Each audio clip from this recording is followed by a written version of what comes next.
जी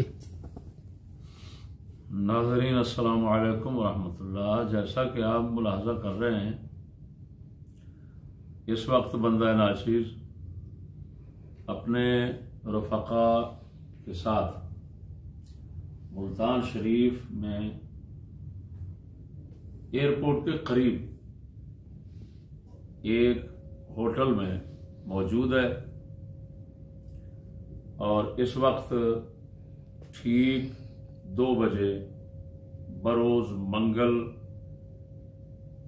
3 तारीख पहला महीना 2023 को ये रिकॉर्ड करा रहा है।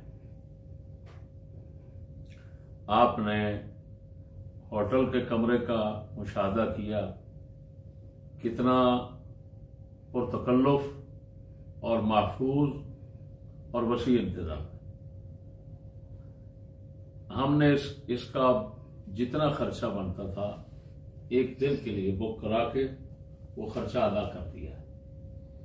अब हम यहां खाने वाली के इंतजार में मौजूद हैं।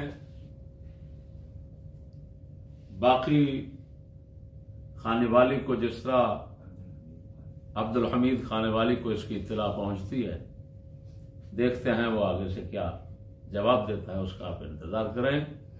फजल अहमद चिश्ती।